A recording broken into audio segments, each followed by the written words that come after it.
Alright, everybody. For those of you that know me, you'll know that I'm a huge wrestling fan. For those that don't, well, I'm a huge wrestling fan. And I've been kind of frustrated with, which I'm sure most people have been, with the current WWE product. But I think it kind of spills further than just WWE. I think they just get a bad rap because they're the biggest and they're obviously the most over-analyzed out of everybody. Um, but I think what a lot of people don't necessarily realize and don't really take into account, you know, it's a publicly traded company. This guy right here, um, he's got investors. He's got multi-million dollar companies that he's got to answer to. So the things that he did and got away with in the 90s when he had to because of the Monday Night Wars, he just can't simply do that anymore. There's just way too much money on the table, and I think people kind of forget that. And, listen, I love indie wrestling. I love indie darlings. I love watching great matches. Some of my favorite, wrestlers of all time have always been the smaller kind of guys, the Bret Harts, the Shawn Michaels, the Ric Flairs, the Ricky Steamboats, the Macho Man Randy Savage, um, more the 87, 88 Randy Savage, not the jacked up on roids Randy Savage. But you know, I've always liked great wrestling. There's nothing wrong with Ring of Honor. There's nothing wrong with this indie underground. However, you're a fool if you can't admit to yourself that that doesn't work on a large scale. For as good as AEW is so far, and to be quite honest, I really wasn't blown away by the first event that they put on. Double or Nothing. Great. Like, we saw Jericho, Kenny Omega too. It was a great match. We saw Dean Ambrose come out. We saw him attack Kenny Omega.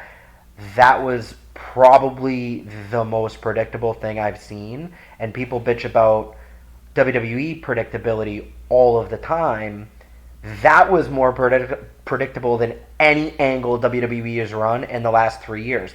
The whole planet knew Dean Ambrose was coming there, and the whole planet knew that he was going to get involved in the Jericho Kenny Omega match because nothing else really made sense. Like, he is their probably third biggest star. No offense, Cody Rhodes or any of those indie guys, but you guys don't have a following. Like, whoop-de-doo, somebody buys a couple of t-shirts from you.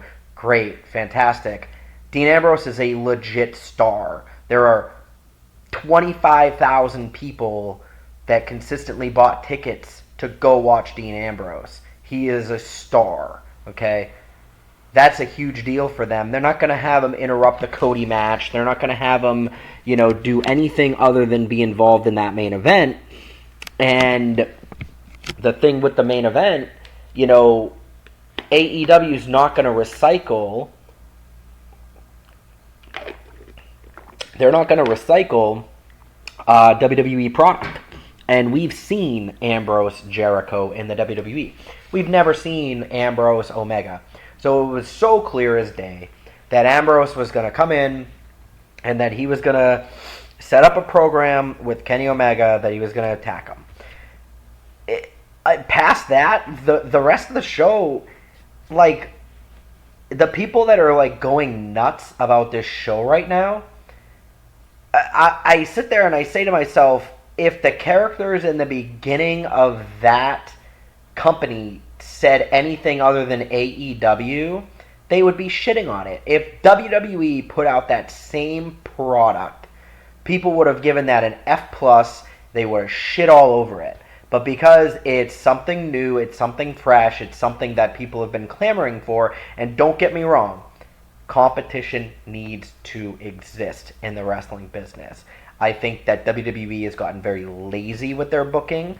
Some of it can kind of be the excuse that I'm kind of giving them, where, everybody's bitching about, oh, Cena was the top guy for so long. Oh, this person was this. Oh, how come they don't push Sami Zayn? Or how come they don't make this guy this? Or, why don't they bring this guy up? And the fact of the matter is that WWE has got to go sell out 100,000 seat arenas, okay? Okay, Hangman Page is not selling out a freaking 100,000 seat arena, okay? It's just not happening. And that's what people don't understand. Like, cool, great win, congratulations to AEW. They got a sellout at All In, okay? Good show, solid showing. It was great. You got 11,000 people to buy tickets. Good on you. Now you've gone to the MGM Grand. Good on you. You're right in that 11,000 people to buy tickets. Okay? That is a bad episode of SmackDown. And I don't think that people take that into account, that when you're running a multi-million-dollar business, when you have these sponsors, these global sponsors that you have to answer to, otherwise you're going to lose millions of dollars. You just signed the biggest TV deal for wrestling in the history of TV deals with Fox that is worth 40, 50, 60 million dollars, okay? TV deals back in the 90s, 10 million was like, holy shit, we just did something insane. And this is like, we're talking hundreds of millions of dollars for these lucrative TV deals. You're talking selling out arenas, 75, 85, 95, 100,000 people buying tickets to go see your show. Buying tickets at $700, $800, $1,000 a piece, okay? That is why you can't take a Sami Zayn and go make him the friggin' world champion. However, some of their booking is complete dog shit. They can do way better with it. And they don't build anything up. And they really botch a lot of things. I wrote a blog a couple of months ago where I reviewed the Royal Rumble. I actually was pretty rough on certain female wrestlers. And like, as you're about to see with where I'm going to take this game. Now, if you don't know what TEW is, it's a wrestling simulator. You kind of take over the company and you basically book shows. You go, through the universe and you just basically, build a company. And,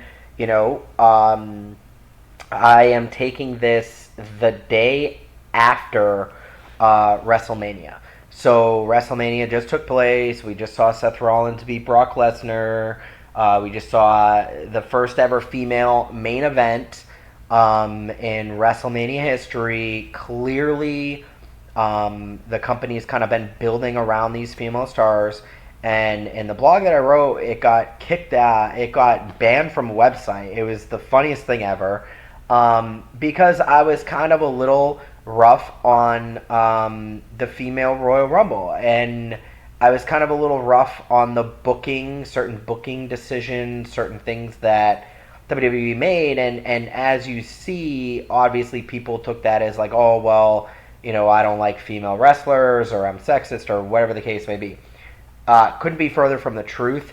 I actually think that there is a place in wrestling for females. I actually think that some of the females have a tremendous amount of talent. They're super over. Some of their matches are highly entertaining. However, the point that I was trying to make about the Royal Rumble and the terrible booking decisions that were made at the Royal Rumble, I'm not going to say what the main point of it was. Fuck it, I will. That's gonna basically be in episode 1 anyway. I'm trying not to ruin too much of it. I kind of want you guys to follow along and be surprised at certain things and really kind of pay attention to it as if it really is, like you're tuning in weekly to watch, WWE product. My biggest thing with the Royal Rumble is That is a lot of content. A lot of content. It's a very long show. To stand and watch 2 hour long matches that are essentially the same thing in one night is too much. And I don't think it does the women justice to be at the same Royal Rumble.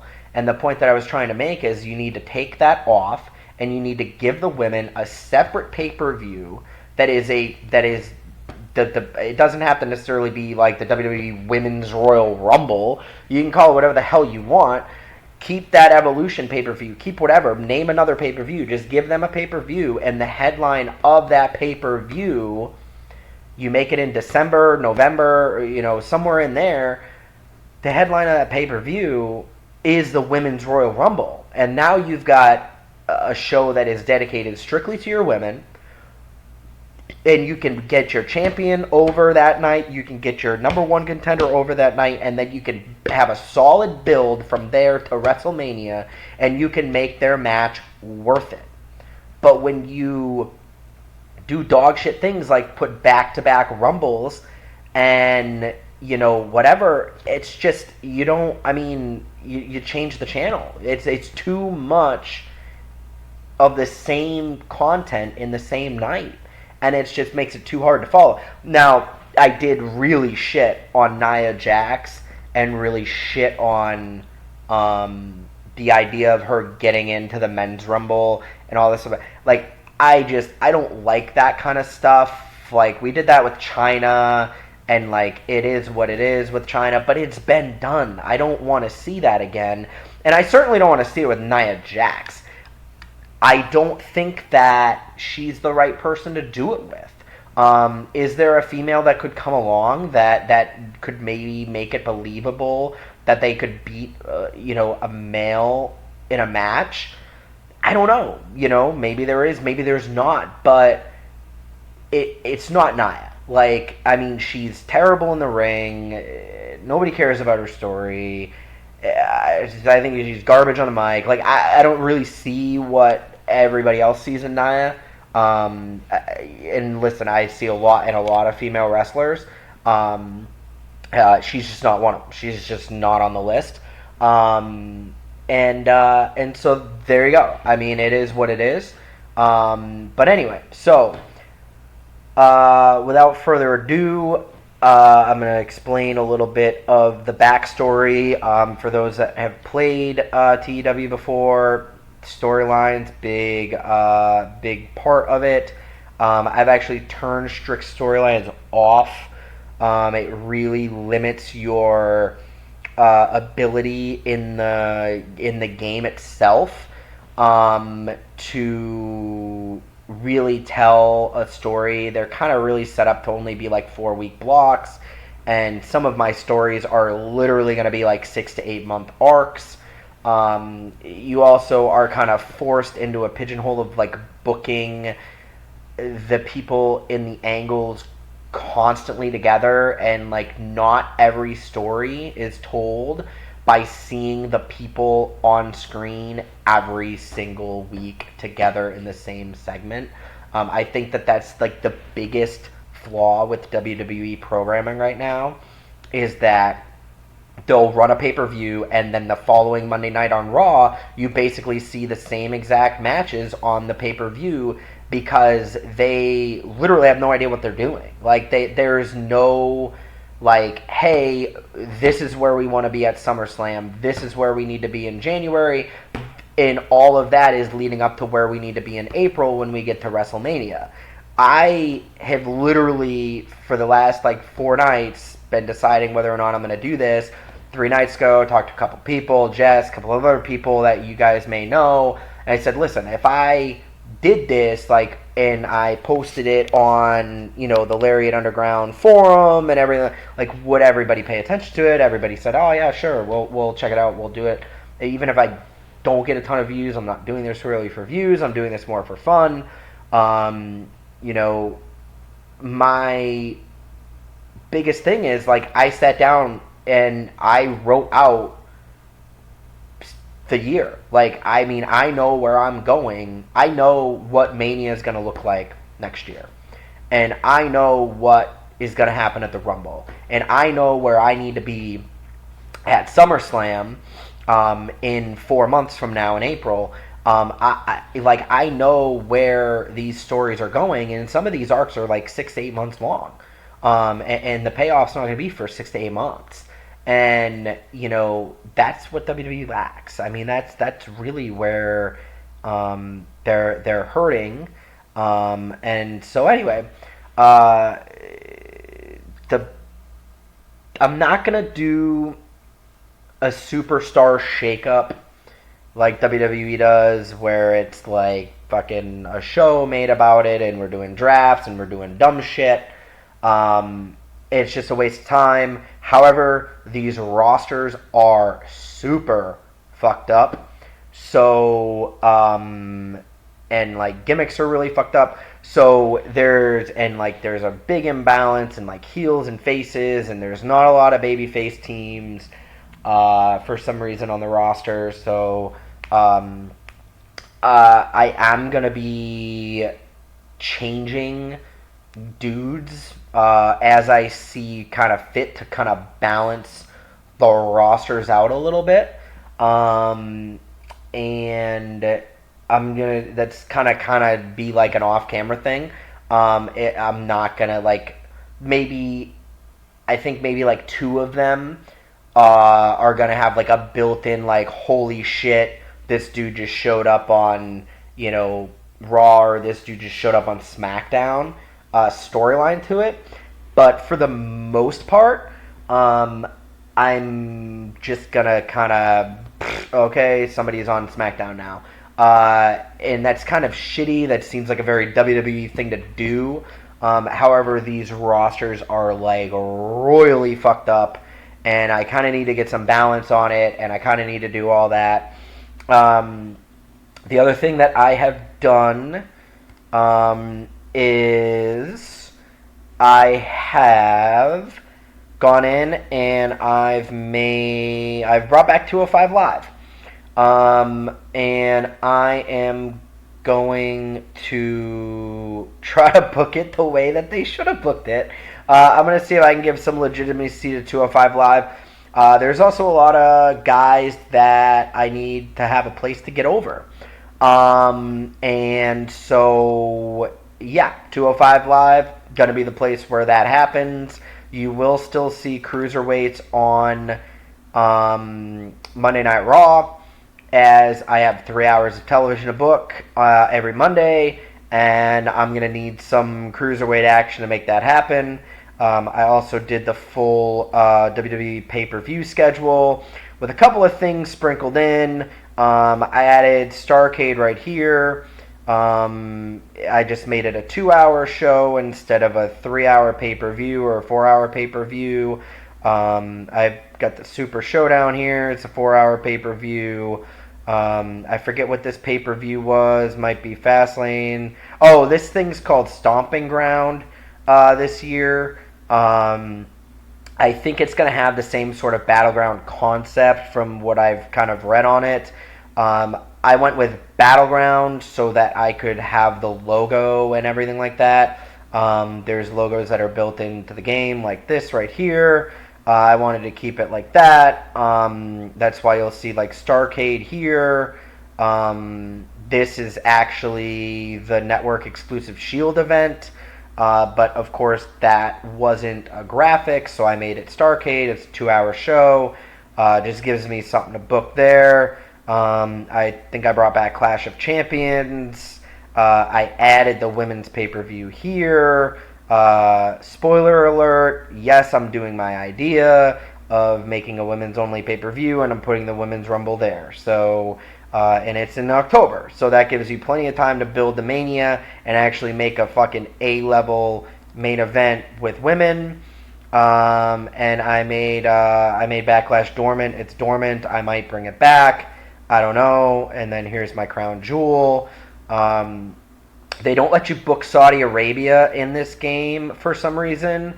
So Crown Jewel will take place in the British Isles. So the United Kingdom or Ireland or whatever every year. And then Super Showdown will take place every year in Australia, so that we can have a little bit of flavor to everything. I think that that's all I'm going to show you. Now, you're going to see right here, Dean Ambrose has entered the final month of his contract and negotiations can begin. I am going to keep this game somewhat realistic. Now, if you don't know anything about TEW, it is super easy for me to basically just go raid every fucking roster across the game and grab every talented worker and just have this mega company, WWE, because you're number one. There's nobody in the world that's going to say, no, I don't want to work for WWE. I mean, there's a few people, right? But for the most part, if you're a professional wrestler, your dream is to work for WWE. Regardless of how shitty they're doing right now, your dream is still to work for WWE. If you tell yourself that that is not true, you're just lying to yourself. It's where the most money is. Sure, it's the most rigorous schedule, but the potential is there to make a superstar and to really make it in the business, so to speak. That being said, Dean Ambrose left. Dean Ambrose is going to AEW. I am not re-signing Dean Ambrose. That is realistic. Now, I did not take anybody from New Japan. I set a rule to myself that I was not going to take anybody from New Japan, and I wasn't going to sign anybody away from AEW, i.e. Chris Jericho, Kenny Omega, Cody Rhodes, any of those guys. I'm not taking them because I want it to be as realistic as possible. I did not take anybody from New Japan. Really, the only thing I've done in terms of signing is I went out and I signed a bunch of female wrestlers.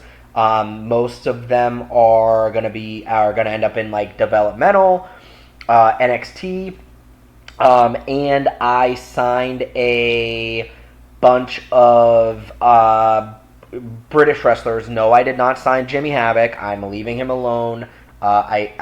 He may end up in WWE one day, but I mean his character. I don't know if it fits with the current WWE landscape. So for me, it's not really realistic for him to just show up on WWE programming.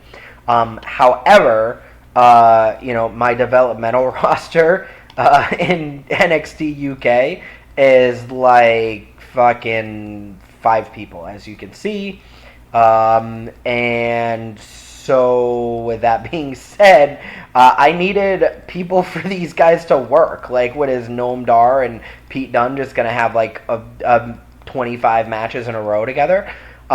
So, I signed a bunch of people to developmental NXT contracts. Just a bunch of random British people. Some people I know. Some people are from Progress. Some people are from...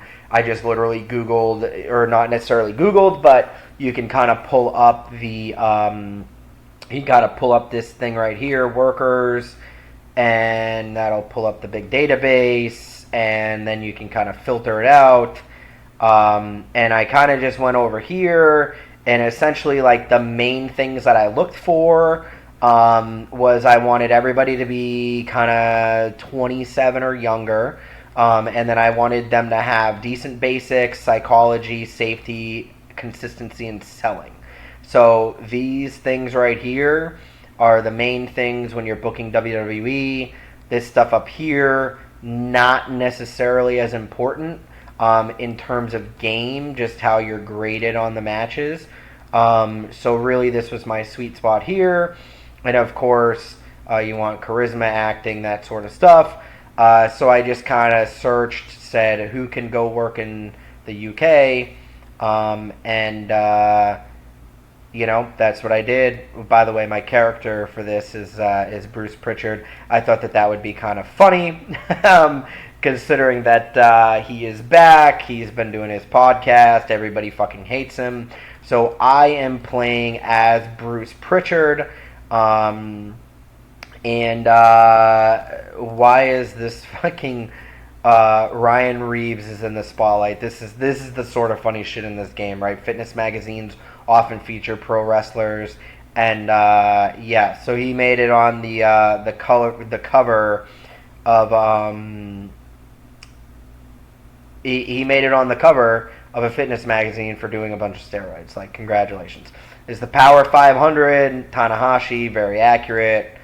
Chris Jericho, AJ Styles, Shawn Michaels, number 5. The guy hasn't worked a match in 5 years, and they have him at number 5. I mean, some of this stuff is crazy, and it's going to change big time. Okada, what a great fucking worker. Some of this stuff is going to change often, it's just kind of funny to see, what they kind of do right there. I might shortlist whoever this chick is here. Carly Perez.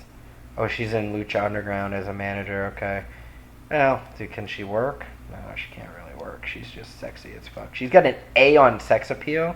I might have to Google this chick. Alright, anyway.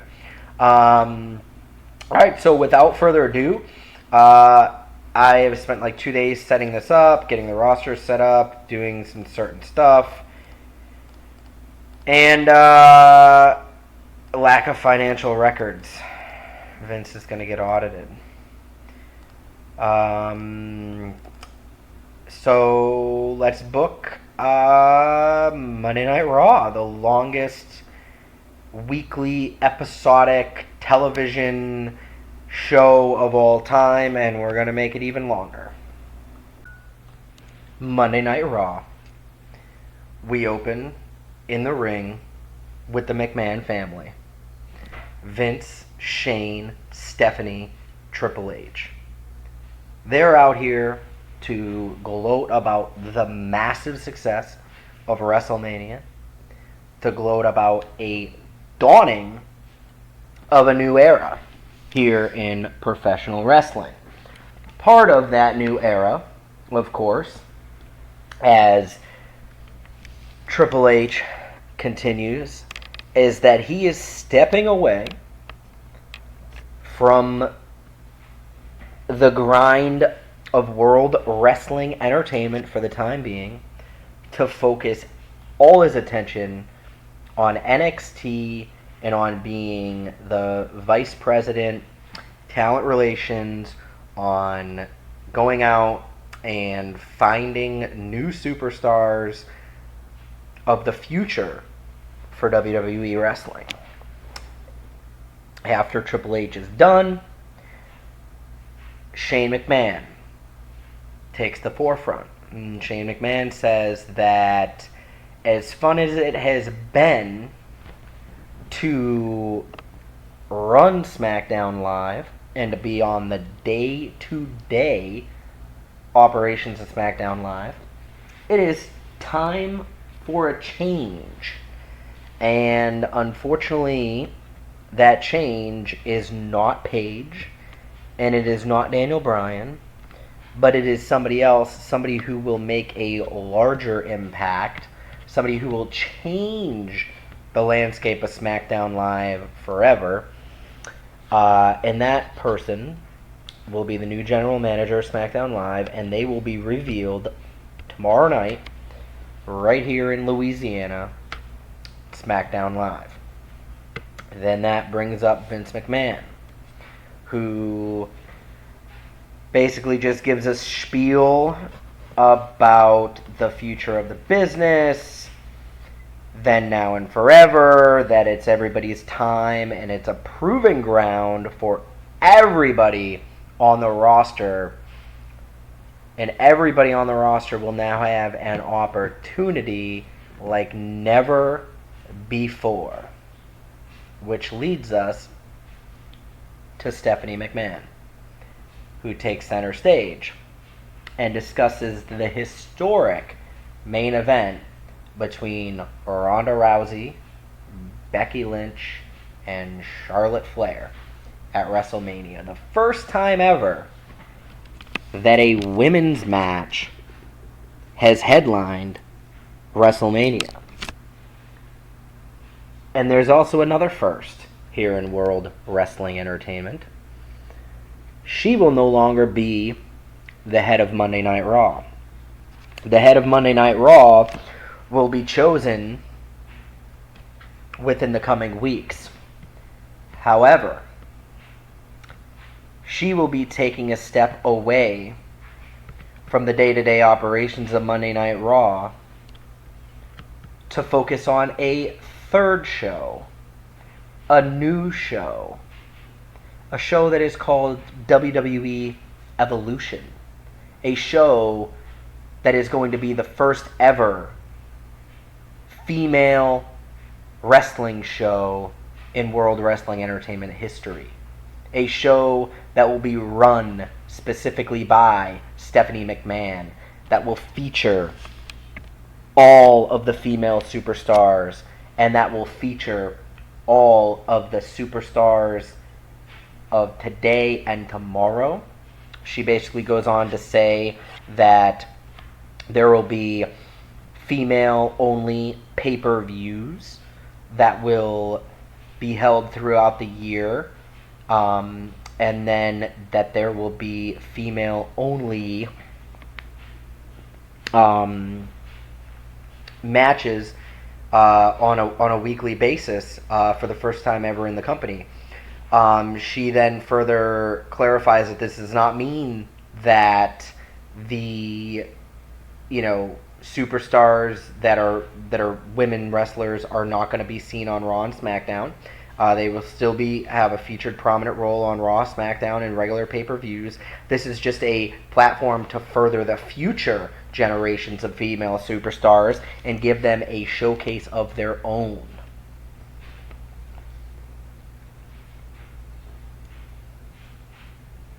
It's the first segment of Raw, ladies and gentlemen.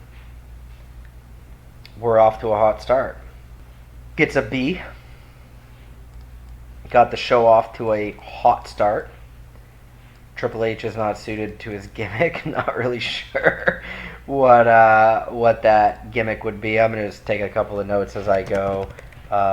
Triple H gimmick change, just so that I can kind of fix some of these issues as we get going. No notes. All right, let me go to commercial break. From there, we have a match. First match of the evening. Got ourselves the Revival against Zack Ryder, Tyler Breeze. This is just a typical, match thrown together. Start off with 4 good workers. Performance D, it's going to probably take about a month and a half of booking to get some of these guys a little more popular. The popularity is extremely low on this mod that I chose.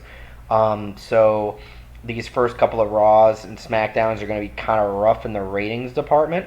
Mostly because I'm not going to sit here and book Seth Rollins versus Roman Reigns every match. Part of my philosophy is everybody on the roster is going to have something to do. This is a thrown together team, but they're 2 solid workers. I really have some big plans for the Revival. I feel like WWE really underutilizes them. And they are a tremendous tag team. The work that they did in NXT was unbelievable, and I just really want to continue to kind of push them up the card. So I needed to get them a win without damaging another tag team. You're gonna notice another thing that I hate is repetitive rematch booking. I despise WWE doing that. It's one of the worst things ever. I can't tell you how many times we saw New Day versus The Bar, and by the time that I was just ready to fucking shoot somebody. it was just awful. So I mean, I could have easily done New Day versus a tag team or whatever, but I'm gonna save a lot of, or sorry, not New Day, Revival versus another tag team here. But one big thing that I'm gonna focus on is you're gonna see a lot of the teams are going to be in a lot of angles, and then the team versus team stuff is going to really be saved for the pay-per-views. So this is just a way to get them over. Nice little 10-minute match, technical match between them. I got a submission victory. Scott Dawson went over on Zack Ryder. Ryder's over enough. He'll always be over enough. He doesn't, him taking a loss isn't that big of a deal. And Tyler Breeze is going to be probably a good little singles guy that I'm going to use. So I don't really want him to come off the gate with eating a loss. So after that match, we get ourselves a segment. This is a fun little segment right here. D+, I guarantee you it would have gone over a lot better in real WWE than a D+. But hey, I've got to build all these women up. It is a personal challenge I'm taking with this, with this new challenge of having a female-only show, of being really predominant and getting the women's division over. I think much better than I think I can get it over much better than WWE gets it over. But here is the segment. Essentially, what we got going on here is, you got Stephanie McMahon. She is your GM, I guess, of your women's kind of show. We're going to call it Evolution.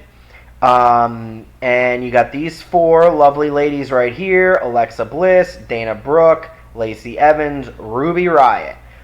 The four of you are facing off tonight in a fatal four-way to determine the number one contender for Becky Lynch's WWE Raw Women's Championship. A number one contenders match right here later tonight on Monday Night Raw. What do we got going on? Dana Brooke was underwhelming. Ruby Riott was underwhelming. Alexa Bliss and Stephanie looked good, which I have to agree. They do look great. Next segment. We go into the locker room of Miss Becky Lynch.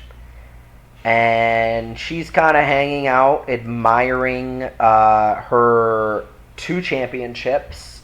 Kind of a moment of bliss, so to speak, where she kind of realizes that she climbed the mountain. That, she's done it. She main evented WrestleMania, the first female ever to do so, and she's kind of just enjoying herself, and in walks her 2 good friends, 2 people that she started this journey with, and they kind of just reminisce together, kind of a nice little segment, friendly banter. There's nothing shady here. These 2 are happy for Becky. These 2 realize the moment. They realize the importance of Becky main eventing a show like WrestleMania.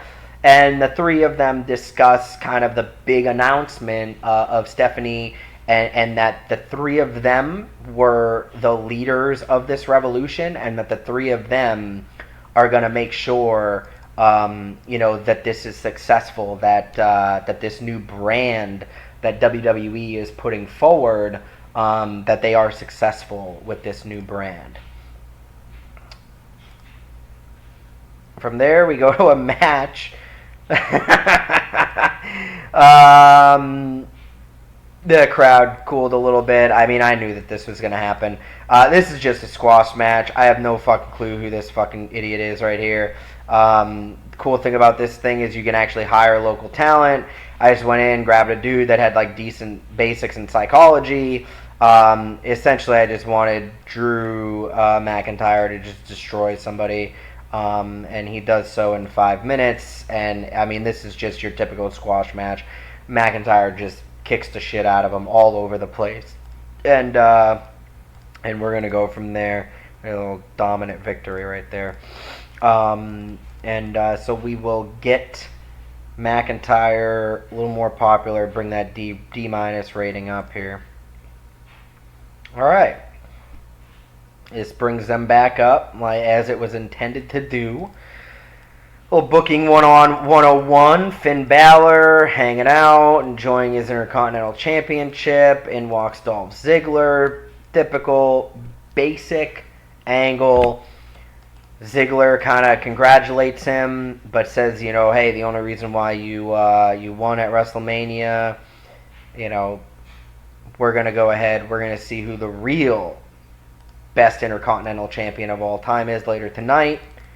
And this is a match. This is your main event, ladies and gentlemen. Dolph Ziggler, Finn Balor, Intercontinental Championship main event later tonight on Raw. That got a good rating right there. See, these two guys are really good. This guy's gonna, we're not gonna book Finn Balor like WWE. I'll tell you that right now. We got a lot of big plans for Mr. Balor here in the future. All right, come on, we are bringing it up, getting a little momentum. C plus. Listen. The angle speaks for itself. Elias sings, Braun destroys. I just needed to kind of get these guys on the card. I want to build them up a little bit. Like I said, there's going to be a lot of really basic booking in the first 3 weeks, 3-4 weeks, mostly because you can't really take chances on the game until some of these guys get their popularity up. I got to get some of them over, so you are going to kind of see a little bit of this basic shit. But honestly, I think that this segment would go over well in real WWE. I mean, Elias, he comes out, he's gonna rip on the Pete Maravich Assembly Center. This is in Baton Rouge, Louisiana, I believe, or one of the little podunk Louisiana towns. He's gonna come out there. Nobody's gonna want to listen to him sing. And then listen, a pissed off Braun Strowman. Strowman is just getting buried in real WWE, and he's pissed. And I'm going to take his character from WrestleMania, and I'm going to say that this Braun Strowman is pissed that he has just been buried, that he has been booked poorly, and he is going to be going on a rampage, ladies and gentlemen, and it starts with Elias. He comes out after Elias sings for a little bit, and he kicks the shit out of Elias. This thing, I think I put this at 10 minutes. This is essentially a match without it actually being a match. I figured, booking it as an angle, I'd probably get both guys over a little bit more than I would in an actual match. And then neither of them have to take a loss in a match, so that won't hurt their popularity either. Elias underperformed, kind of a little unrealistic. Elias is usually always on his game. Renee Young, you fucking suck, but I'm trying to keep this as realistic as possible. And then Braun Strowman came across well, so that's good. Big things for Braun in the future. Better than what WWE is doing with him now. Whoo! Here we go. I expected this. So women's matches are gonna be right around here for a little while. You see this right here. In-ring performance. Now, in-ring performance in relation to this game is actually popularity. And these women aren't really that popular in the game right now. So this is going to take about a month, which is a big reason why I wanted to have a female-only show, so that I can really work on getting a lot of these women up into the C range, and then we can start doing some really cool stuff with the women. But listen, this is it.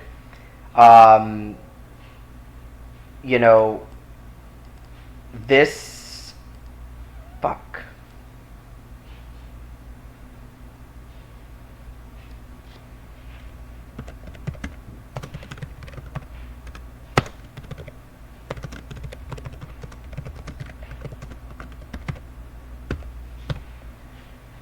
Alright, so that kind of sucked. The game misread the road agent notes. I said Lacey Evans to lose, meaning I wanted Lacey Evans. This is an elimination match, by the way.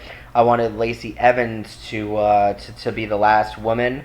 Alexa Bliss. This is the cool thing about the game. You can change it to whatever you want. Alexa Bliss, what do we want to say here? Grabs the tights during the roll-up and has her feet on the ropes for the cheap victory. Okay, so that was essentially the story I wanted to tell with this match. Was that, I needed to throw Dana in there. She's a face, can't really have 4 heels or whatever. Really, wanted a heel to come out of this. I did not want to copy and paste exactly what WWE did. Now, I am a little bit behind WWE, as they've already kind of had the pay-per-view that I'm booking toward right now, where you saw Lacey Evans, Becky Lynch one-on-one. That show was so horrifically booked that I guarantee right now what I'm about to put together for this show is 1,000 times better.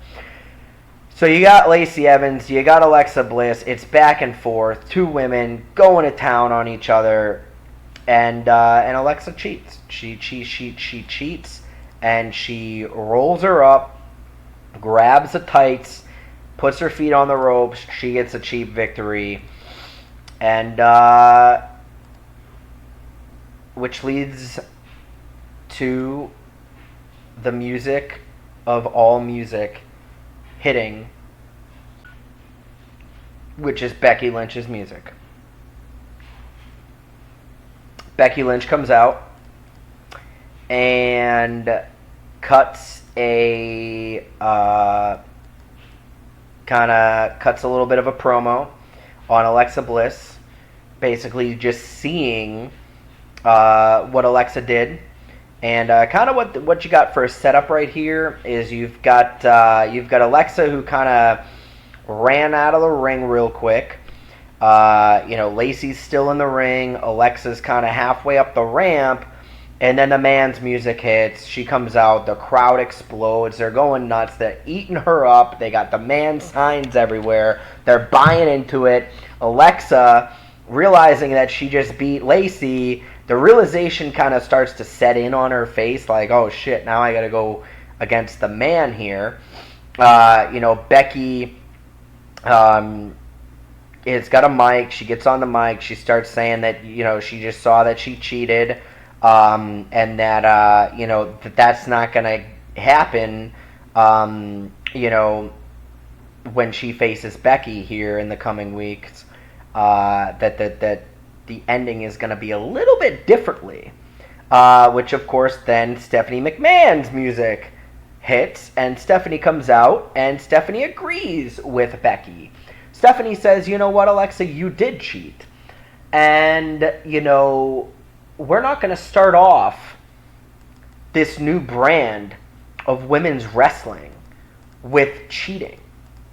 So what we're going to do is we're going to make this a 3-way dance at the pay-per-view. It's going to be the man Becky Lynch, Alexa Bliss, and Lacey Evans going into a 3-way dance for the WWE Raw Women's Championship.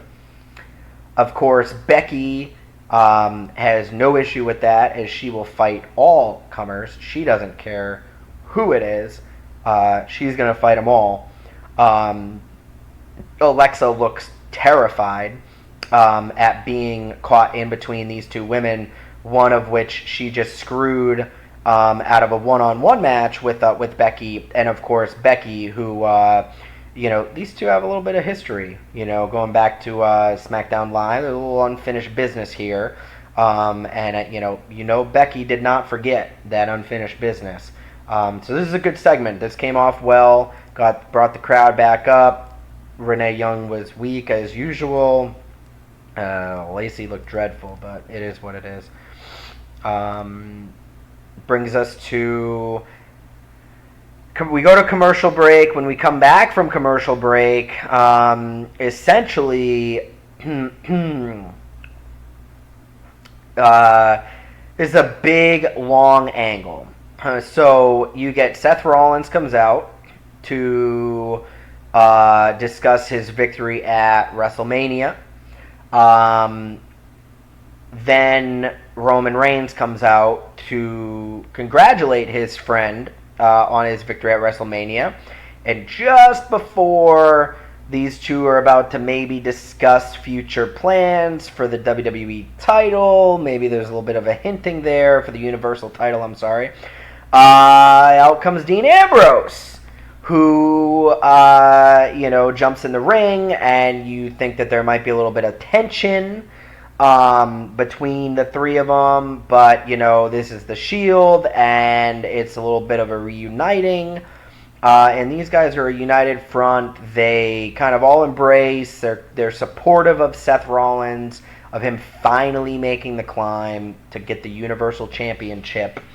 And kind of as we've got this kind of Shield reunion, here comes Baron Corbin's music. And flanking Baron Corbin is none other than Bobby Lashley and Jinder Mahal. And there's a back and forth between the Shield and between Dean Ambrose, Seth Rollins, and Roman Reigns.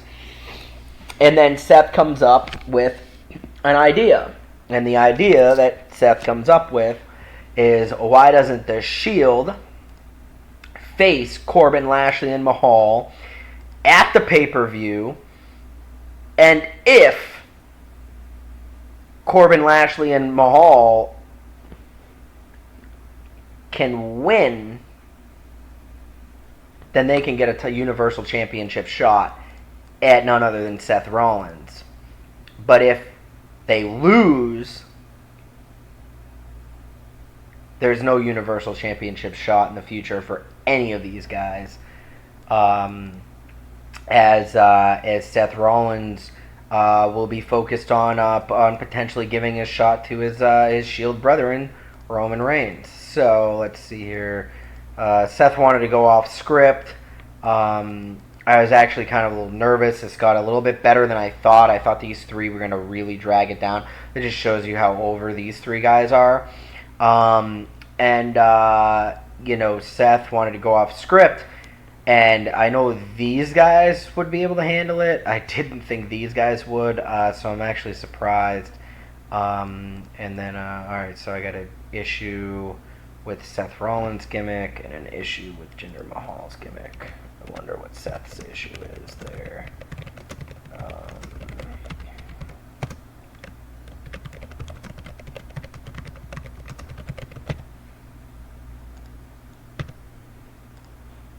Like I said, basic booking, guys.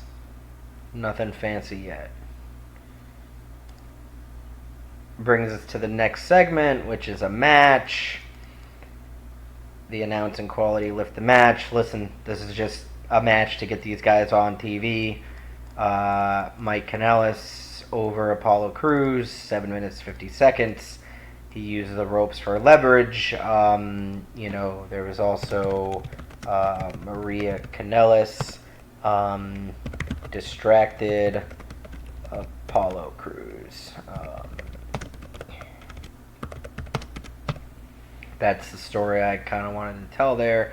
Just a cheap heel victory. Like I said, I just got to move these guys up.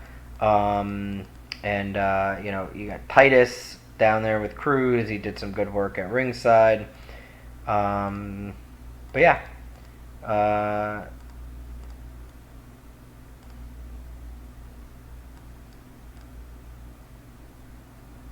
Here's the big angle. I thought this angle was going to be a little bit better, a little disappointed, probably JoJo. We go to the back. JoJo chasing down Paul Heyman, who has just arrived at the arena. He is furious. She sticks a microphone in his face, and he says something along the lines of, "Listen, sweetheart, I'm here to see the McMahons. I don't care about you. I need to right the injustices of last night. I need to right the wrongs. I need to get Brock Lesnar a championship match against Seth Rollins, and I'm not going to stop at anything to do so. And he storms off.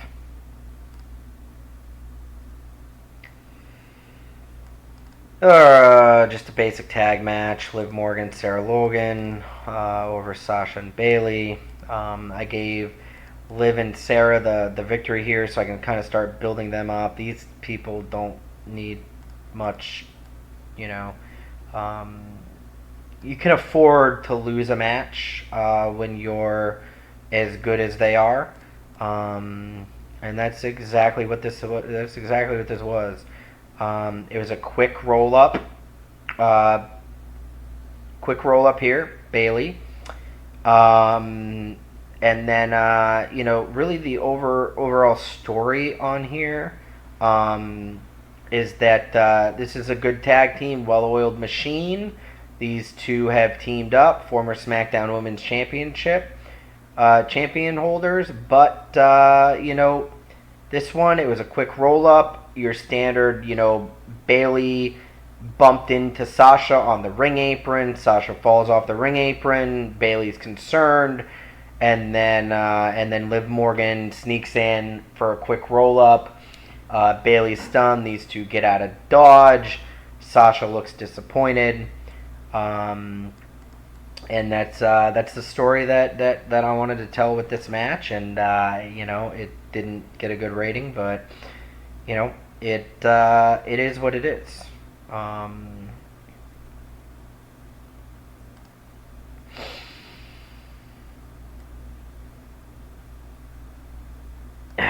Triple H gimmick is penalized. It's killing me on that one. This brought the crowd back up. So Paul Heyman, who we just saw with JoJo, barges into the McMahon's locker room, and he's looking for Vince. And Shane and Triple H, Shane and Hunter, are hanging out, and Paul cuts a promo about how Brock Lesnar is gonna reenact his rematch clause. He wants his rematch right away, and Shane and Triple H proceed to tell Paul that clearly he did not pay attention to this evening's broadcast, where they revealed that they are stepping down, that they are no longer making the decisions, and that in 2 weeks' time, when the Raw general manager is reviewed, that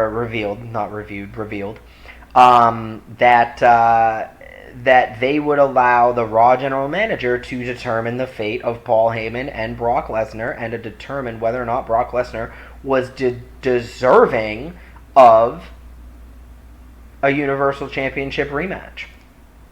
So, of course, Heyman said some mumbo jumbo about, "You'll be hearing from our lawyers. This is not right," and just storms out of the office, very pissed off. And Shane and Triple H, Shane and Hunter, they kind of just laugh, and go about their business. We cut away to one of those segments where we get the road agents and everybody like that freaking out. Michael Cole, everybody at the announcer booth is selling this. Dean Ambrose laid out, ladies and gentlemen. He is out like a light. And his assailants, whoever assaulted him, nowhere to be found. But he's out.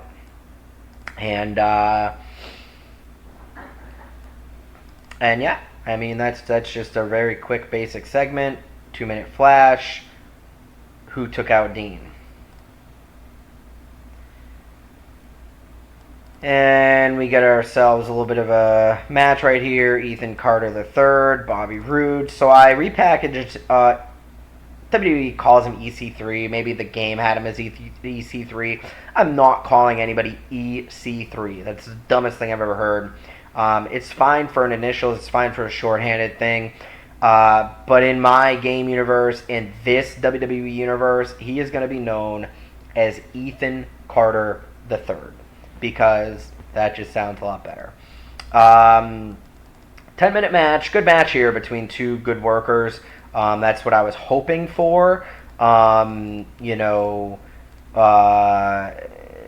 that's a good rating for these two guys right now. Bobby Roode, that's really good. A C-. When you get a C- off the game, that means Bobby Roode's a good worker. And he did a good job there. This is Bray Wyatt, just a promo with Bray Wyatt. Superb without working a script. He had the crowd in the palm of his hand, as with every Bray Wyatt angle. He comes out there and he discusses a lot about the injustices that have been done to him. A lot about his previous failures.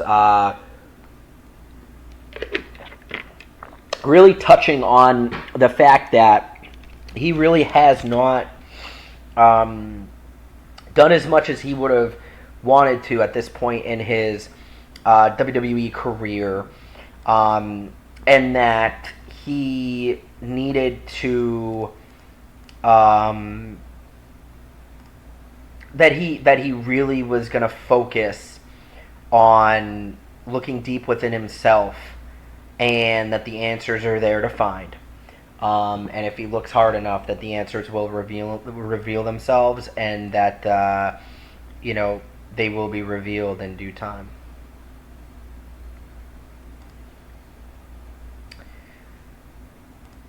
Good match here. This one probably suffered. I might turn Dirt Sheet on just so that I can kind of see why the matches are suffering. At least at the beginning, just so I kind of know what I got to do to get these guys, whether it's gimmicks or whatever, just to get these guys a little bit better off rating wise, popularity wise than where they are. This is a pretty good match though. I'm happy with it. It turned out like I wanted it to. Kevin Owens beat Jinder Mahal, pop a powerbomb. They go for about 12 minutes. And this is just to start building Owens. I mean, that's really the feature here.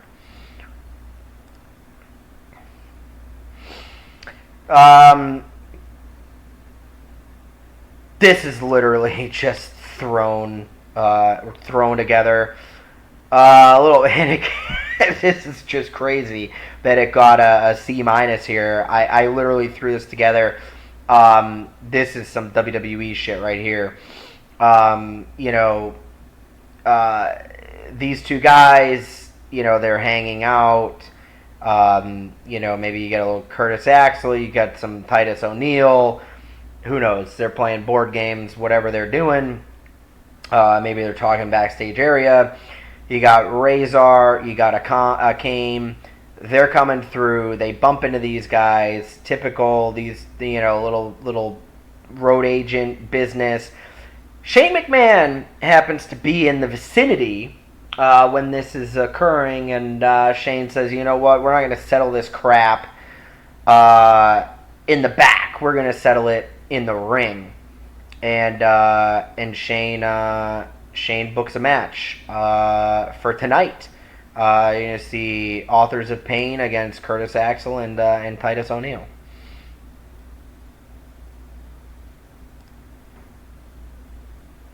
And there you go.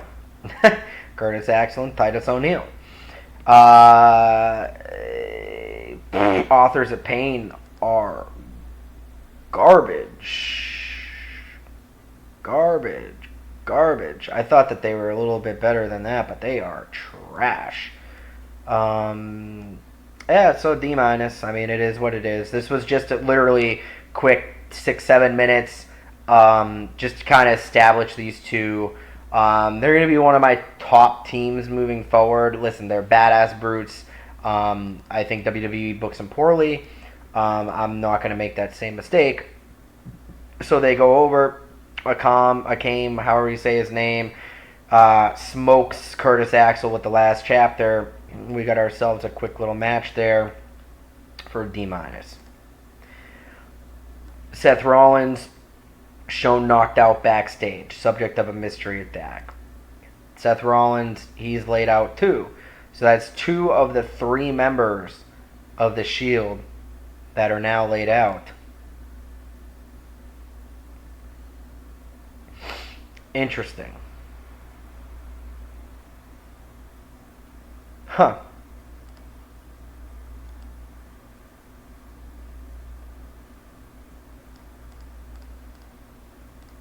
Huh. Well, that sucks. That did not go as well as I planned there. But anyway, Dolph Ziggler beats Finn Balor. Dolph Ziggler is now your new Intercontinental Champion. Kind of a surprise thing, but honestly, I have bigger plans for Balor, and I could either have him drop it now or drop it at the pay-per-view. Personally, yeah, I have no idea why WWE put the title on him in the first place. I wouldn't. I really like the idea of a heel champion. Ziggler's a good worker. He's a good heel. There's a couple of baby faces that I have some good plans for with Ziggler. It's better for me, in my opinion, when a babyface chases. Booking a babyface and as a champion is kind of a little meh. So, and I already have a babyface Universal Champion. I've got a babyface Women's Champion. I've got babyface Tag Team Champions. Literally every champion's a babyface, and so I needed to get a title on a heel. That was really the decision there. I thought that this would at least be a C. It's probably really going to shit on the rating on this show, unfortunately. But it is what it is.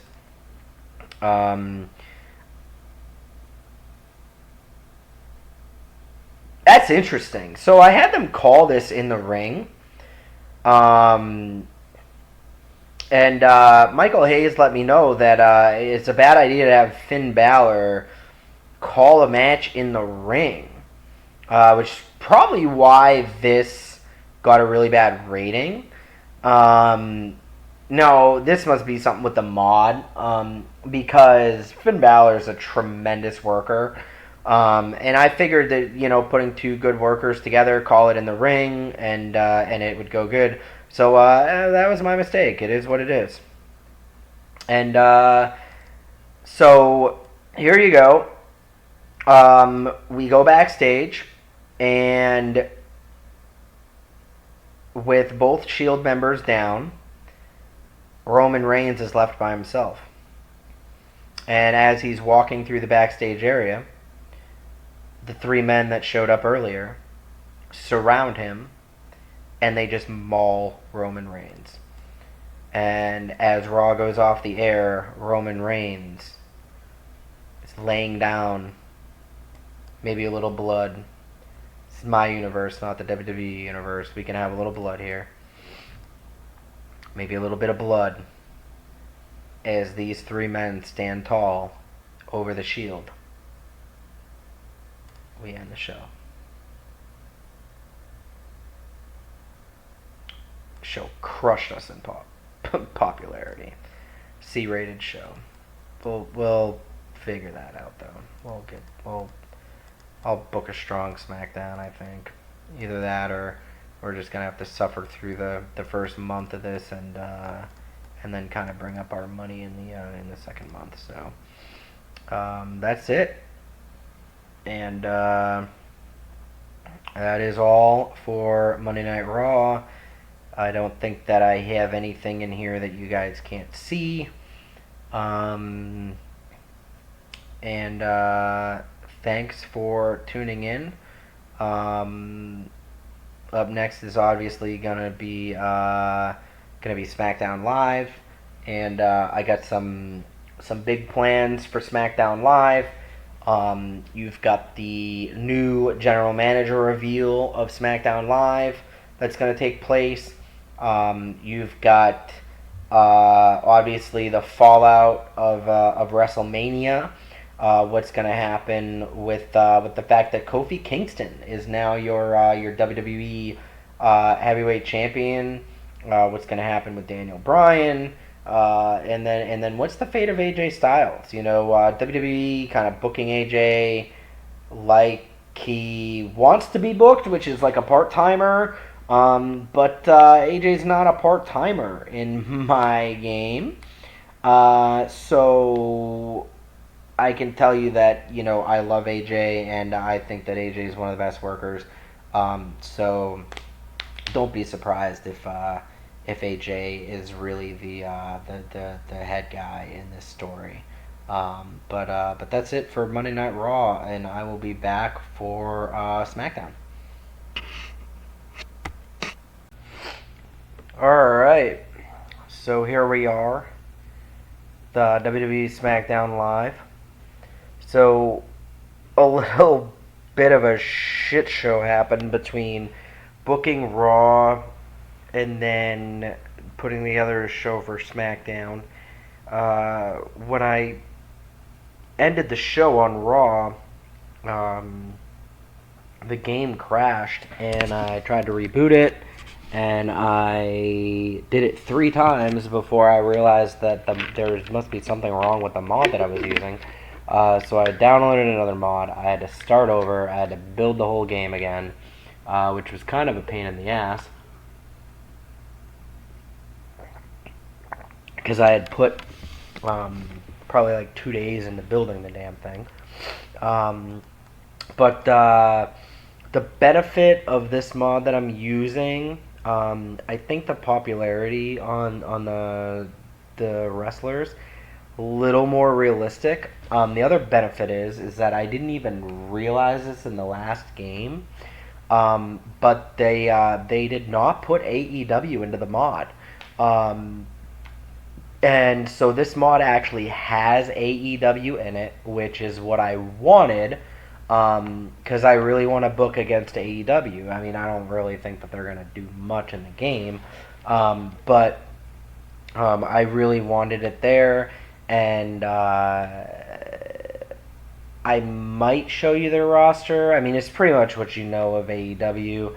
I think the game's having them have their first show Saturday, week 1, so like this coming Saturday in the game mode, they're going to have their first event. So I'd be curious to see what they draw for a rating. Sorry,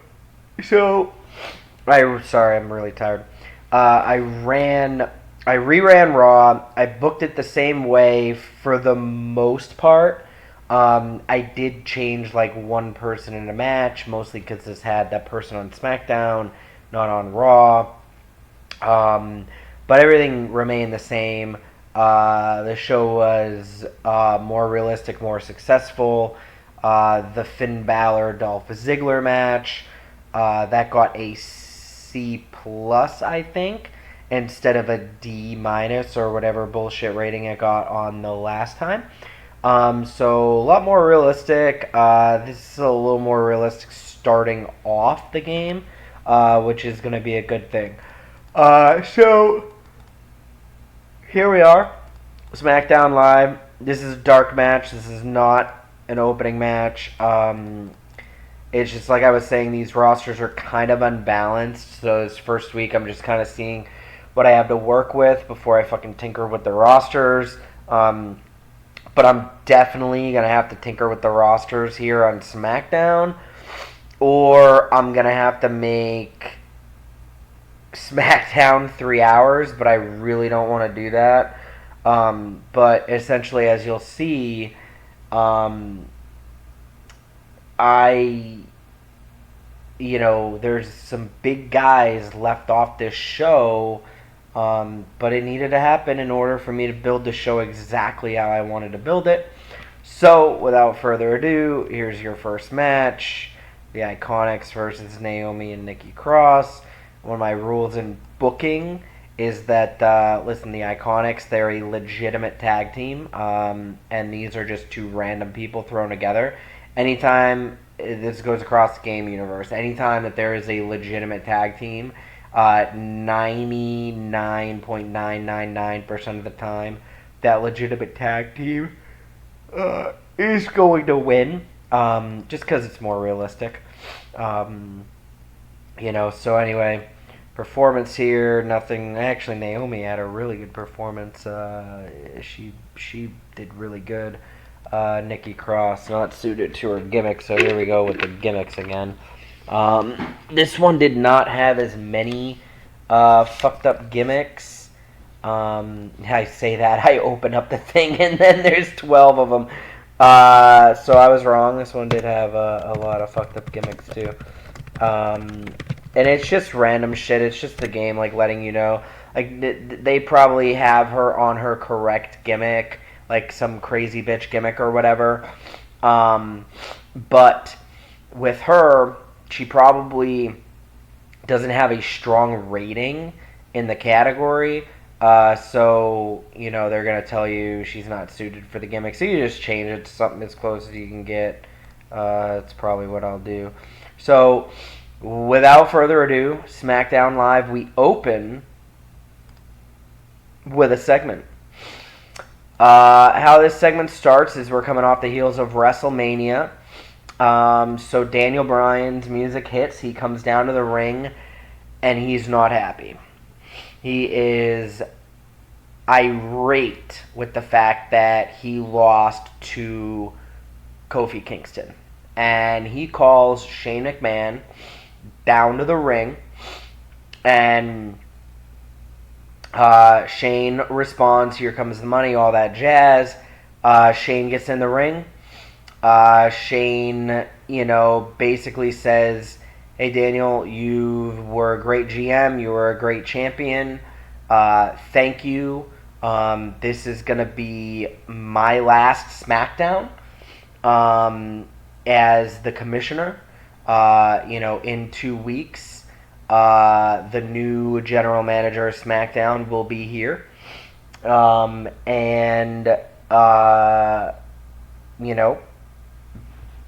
voyage." As Shane goes to get out of the ring, Daniel Bryan, demands a rematch, which of course brings Kofi Kingston out. Not flanked by the New Day here. Just Kofi with the new WWE Championship. He, of course, he's gonna go right into the ring, and he's ready for a fight, and he is ready to get down to business, so to speak, and he wants to, give. He's down to give the rematch to Kofi, or I'm sorry, to Daniel Bryan. But before he can kind of say yes, or before Shane can really do anything here about this match, out comes AJ Styles. AJ Styles, of course, fresh off his victory over Randy Orton last night at WrestleMania, talks about how he is the face that still runs this place, and that he is the rightful WWE champion, that it was a low blow that won the title initially, and AJ still feels like he hasn't really got a fair shot at Daniel Bryan. AJ gets in the ring as well, and then Randy Orton's music hits, and he comes out and stands at the top of the ramp, and really all Orton's looking for is revenge on AJ Styles. Orton wants a piece of AJ. He feels like AJ got the better of him at WrestleMania, and he doesn't want that to be the end of their story. He wants another shot at WrestleMania, at a WrestleMania rematch. So Shane, in one of his last acts as WWE SmackDown Live commissioner,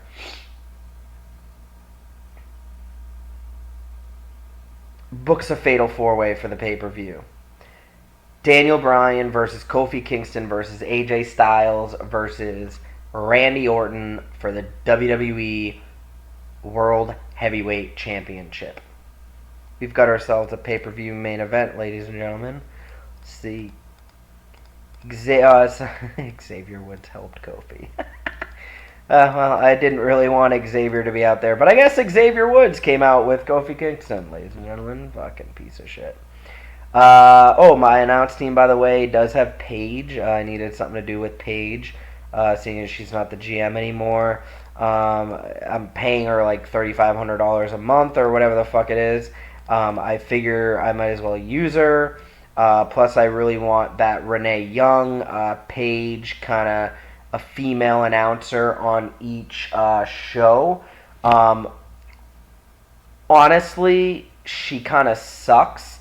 If I continue to get the was pretty weak, I'm probably going to go hire Beth Phoenix. So this got the crowd hotter, got the show off to a good start, brings us right into our first match, which is a little intergender tag match here, where we have Andre Elias and Selena Vega. They go over the Miz and Carmella in a 12-minute match.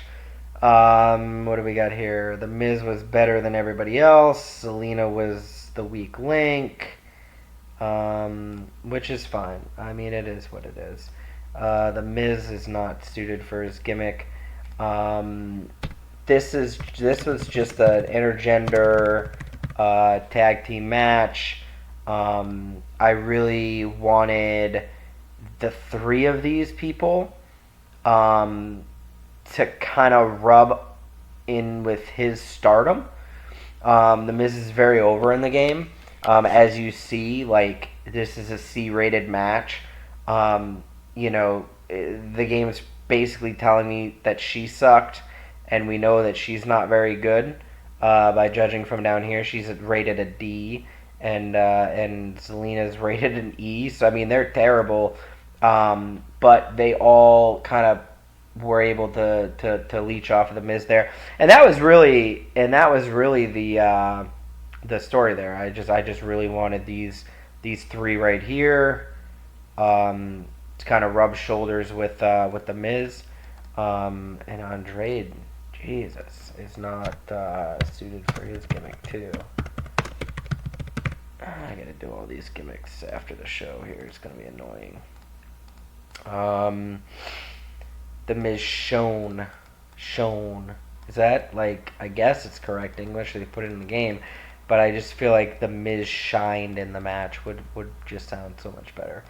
Look at this announce team. Tom Phillips, Corey Graves, Paige. So I guess the two of them were able to carry Paige. So if that continues to happen, I'm going to keep Paige on there. Her British accent's sexy as fuck. So I wouldn't mind listening to her for like 2 hours, but the game might not like it, so we'll see where it takes me. Next up, we have an angle featuring Samoa Joe and Shane McMahon. Essentially, Samoa Joe barges into Shane McMahon's office, and he demands to know why, why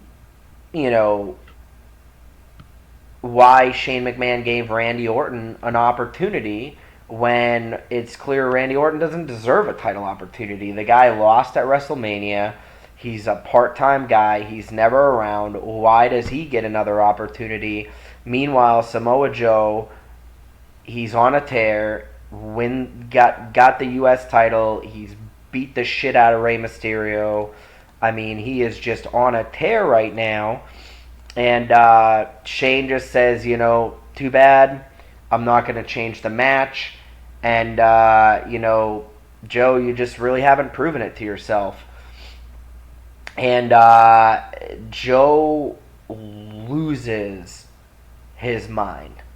And he just nails Shane McMahon with a vicious forearm and just knocks out the SmackDown Live commissioner. Knocks him clean out. And Joe just kind of storms out of the locker room, and that is how we leave that right there. So so Samoa Joe takes out Shane McMahon, and yeah. Next up, we have an angle, basically with a bunch of dudes that aren't suited to their gimmicks. Alright, so I called up Cassius Ohno. I really need face tag teams. This roster has like no face tag teams. So I made a goofy tag team with R-Truth and Cassius Ohno, and I'm calling it Oh No, It's the Truth, because that's over as fuck. I don't care who you are. So I'm gonna give them a little bit of a match right here to start off against Sanity. Sanity is... I'm not a fan of Sanity, to be honest with you. I like Eric Young, and I like different things of each person individually. I don't really care for the group. I don't know if it's WWE just books them like shit, or whatever. But we get some plans for this little trio over here, and listen, this is just going to be a little fun babyface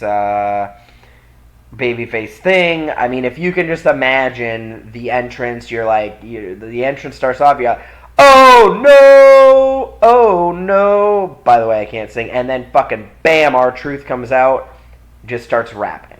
I mean, that entrance is fucking gold. And you see that entrance right after the segment, because Oh No, It's the Truth debuts as a tag team against Eric Young, Killian Dane. But of course, Eric Young, Killian Dane, they go over. This is a nice little 10-minute match. You got good chemistry here with Eric Young, Killian Dane. Eric Young's kind of over in the game for some reason, but I guess. Just a little fun match right there. Nothing major. Something's going to come out of this, but, R-Truth, Cassius Ohno, it's just a little fun tag team. Next up, we have a segment where, if you remember, on Raw, Becky Lynch was greeted in her locker room by Sasha Banks. I actually have an old NXT TakeOver on in the background, and it's and Natalya versus Charlotte. I think, what is that, the third TakeOver event, when you had like Ric Flair in Charlotte's corner, you had Bret Hart in Natalya's corner. By the way, Charlotte looked like a fucking 10 back in the day. I don't know what happened to her. I don't know if she's like addicted to painkillers or what the fuck is going on. But she looks like a train wreck now. And back then, she looks hot as fuck. And then so does Natalya. This is like two just babes in the ring. And I don't know, man. Charlotte just looks really good. But anyway, I digress. So Monday Night Raw, Becky was welcomed by Bayley, Sasha Banks. They talked about how it all started with them.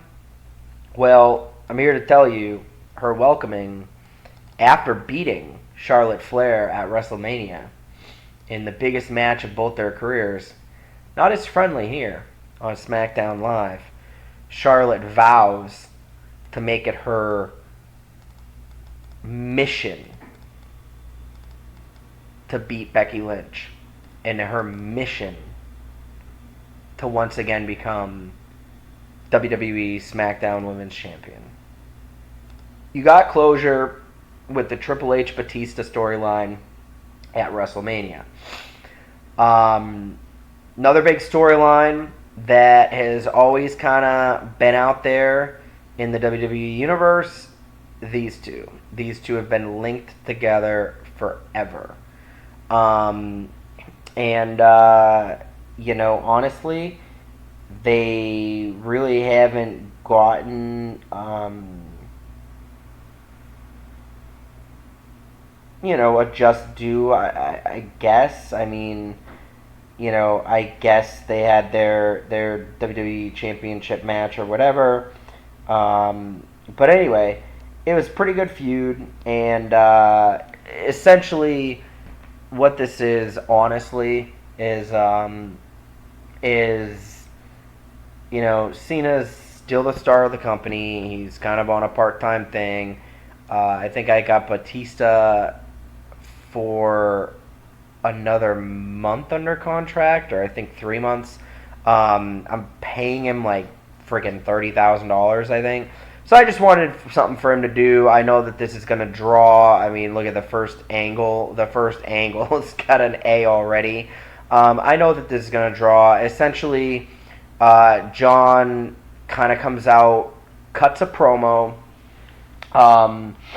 about how he still is the face of the company, and despite the fact that he wasn't heavily involved in WrestleMania for kind of the first time, in a long time, that he still is the star, and that nobody is around to kind of, nobody's been here to dethrone him. Nobody. Not Roman Reigns. He mentions The Undertaker. He mentions every big star. And, he says that none of them have been as big as him since The Rock. He even throws a little jab at CM Punk in there. And then Dave Batista's music hits. And Batista comes out, and Batista, cuts a promo and lets John know that while he was busy dusting off his old Dr. Thugonomics gimmick, Batista was occupied with tearing down the house with Triple H, and that Batista, after getting in the ring, not being sure if he was gonna really be into it, he got that itch to inflict pain, that itch to inflict punishment, and he wants to inflict that pain and punishment on John Cena. Of course, Cena willing and always willing to oblige, and accepts his challenge for the upcoming pay-per-view. So it'll be John Cena versus Dave Batista.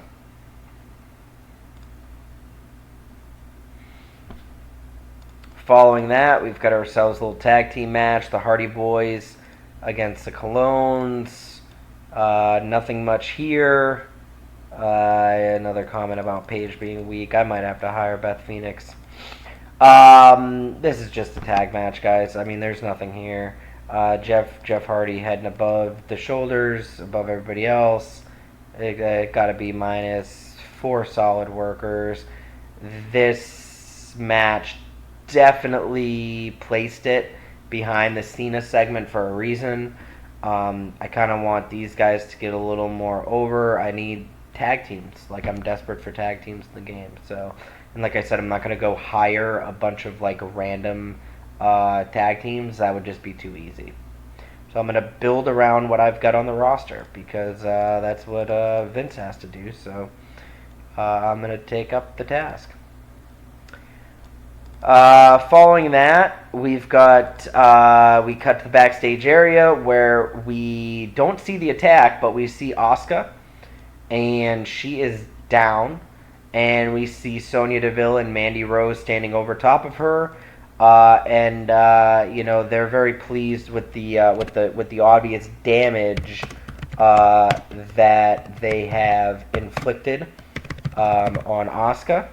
I'm a big Sonya Deville fan. I'm gonna see what I can do in the game with her. Just gonna try to push her up the card here.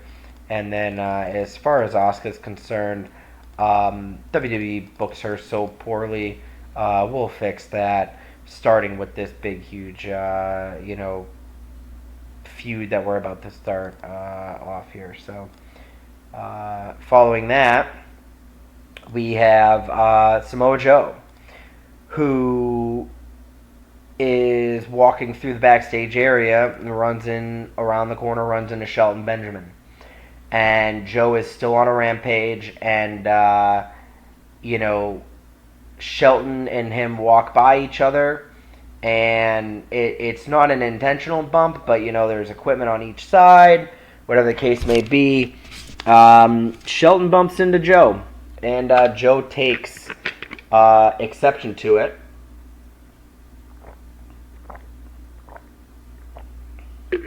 And he beats the shit out of Shelton Benjamin. And I mean beats him down.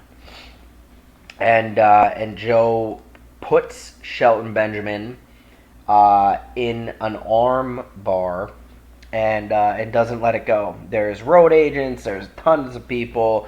You got Bruce Pritchard, you got everybody in the camera trying to get Samoa Joe off, and he just won't get off of Shelton Benjamin. He is destroying Shelton's arm, and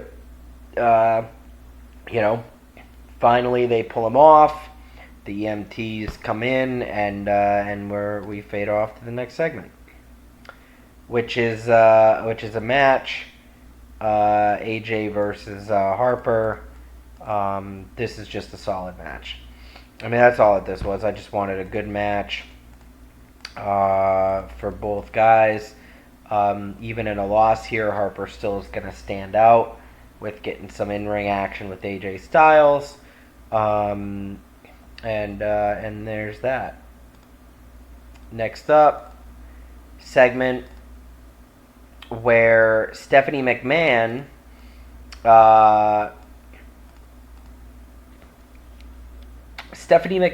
is not happy.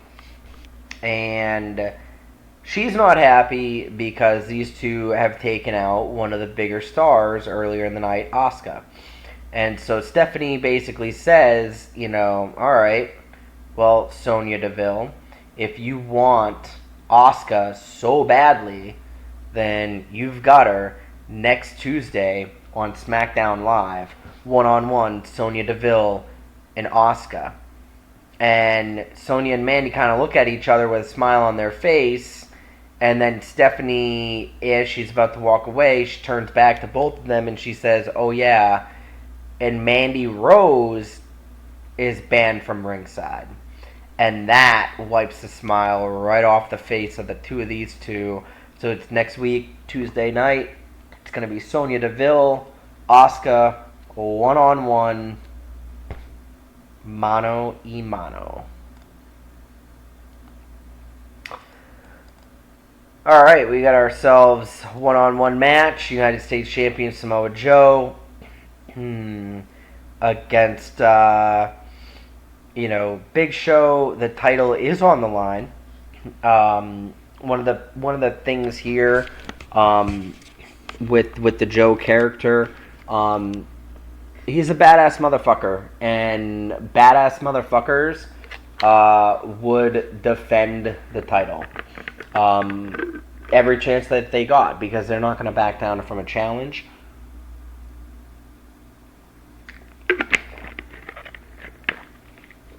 And that's the Joe character. He's no nonsense. He's not going to back down from a challenge. And despite the fact that the Big Show is bigger, he beats the shit out of him, and he puts him in the coquina clutch, and he chokes him out. However, he doesn't let go. He continues to choke out Big Show in the Coquina Clutch. Road agents, backstage personnel, medical personnel, everybody's rushing the ring as Joe just will not release this hold, and the Big Show is out. The big 7-foot monster is just out as Joe's rampage over the SmackDown Live roster continues. Joe grabs his U.S. title, takes off up the ramp, looks back at the Big Show, who is still motionless, and just smirks.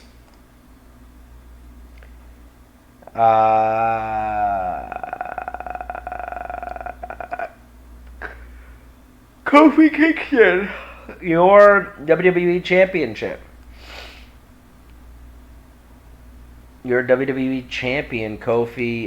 This is just a good match right here. 12-minute match. Kofi. The big thing with Kofi in the game is he's not very over. And he's my champion. So, the title... I don't want to, obviously take the belt off of him, the next day off Mania. That's stupid. But the title is gonna start dropping in prestige if I don't get him up and over. So I need to get him some good wins against some good competition. That would be Rusev, and yeah. So we just a nice little match right there. Got a B-, so that's good. Kofi had a good match. B- there. After the match, out comes Samoa Joe once again. And Samoa Joe just destroys Xavier Woods at ringside, leaving Kofi kind of in the ring. And Joe gets in the ring. Kofi tries to hit him with the Trouble in Paradise. Joe gets out of the way, and he just snatches Kofi in the Coquina Clutch. And he is just choking out Kofi Kingston on national television, right there on SmackDown Live. Finally, Shane McMahon, ice pack in hand, on his noggin, his head that is just welted from that nasty forearm shot that he got earlier in the night from Samoa Joe, comes out on the microphone, and Shane just pleads for Samoa Joe to stop the carnage, stop the chaos, stop it all. And Samoa Joe just refuses. And, Shane finally caves and says, all right, you're in the match. So the Fatal 4-Way at the pay-per-view is actually a 5-way. Featuring Samoa Joe, Kofi Kingston, Daniel Bryan, AJ Styles, and Randy Orton. And that, ladies and gentlemen, SmackDown Live.